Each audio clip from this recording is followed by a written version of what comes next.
The stark reality is setting in. Britain's economy is on a trajectory that places it closer to Guyana than the United States within a decade, according to alarming predictions from the Centre for Economics and Business Research, CEBR. This is nothing short of a catastrophic blow to Sir Keir Starmer's promises of improving living standards for the British public. The research highlights that the UK's growth in GDP per head, a critical measure of living standards, will likely rank among the weakest in the G7 over the next 5 years.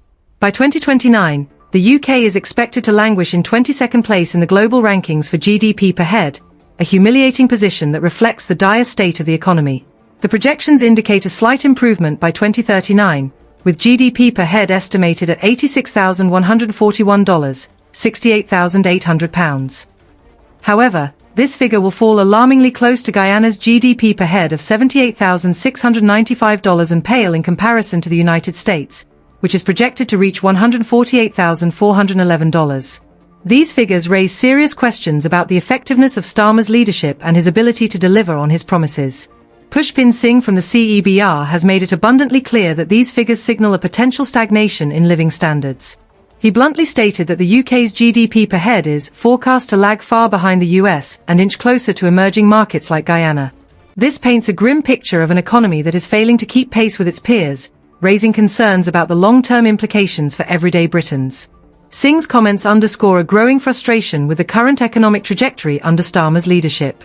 Singh further emphasized that the UK's economic performance over the last 5 years resembles that of France more than the US. The stark difference in productivity growth has been a significant factor driving the divergence. The US has experienced a productivity boom since the pandemic, while the UK has been stagnating. Singh pointed out that welfare spending in the UK is not as high as it is in France, but the trends are alarming. Elevated welfare spending combined with insufficient tax receipts to cover these costs, alongside commitments to the NHS and public services, paints a bleak picture. Moreover, he noted that debt as a share of GDP is slowly but surely climbing, which could spell trouble for future economic stability. The Prime Minister has attempted to position boosting living standards as a top priority for his administration, but he conceded earlier this month that meaningful improvements will take time.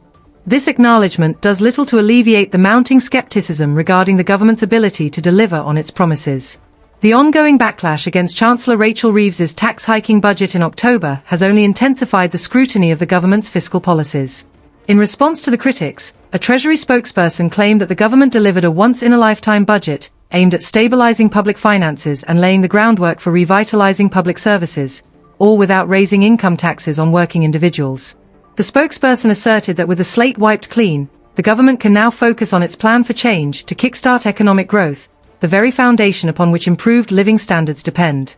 They pointed to the Office for Budget Responsibilities, OBR, forecast predicting economic growth to increase to 2% by 2025 and hailed the OECD upgrade as evidence that the UK will emerge as the fastest-growing European economy in the G7 over the next 3 years. However, such optimistic rhetoric falls flat against the backdrop of grim economic realities. The notion that the UK can become the fastest-growing economy while simultaneously facing a decline in living standards is contradictory at best. The stark disparity between the projected GDP per head figures for the UK and those of more robust economies like the US raises serious questions about the government's strategy and its efficacy in fostering real economic growth. The implications of this research are profound.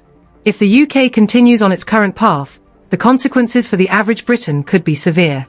The spectre of stagnating wages, rising costs of living, and inadequate public services looms large.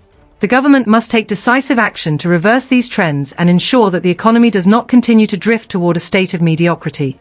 In conclusion, the findings from the CEBR serve as a wake-up call for policymakers and a dire warning for the British public. The time for complacency is over. The government must confront the harsh realities of the situation and implement robust measures to genuinely improve living standards, rather than relying on empty promises and optimistic forecasts. The stakes are too high for the British people to sit back and hope for the best while their economic future hangs in the balance. The time for action is now.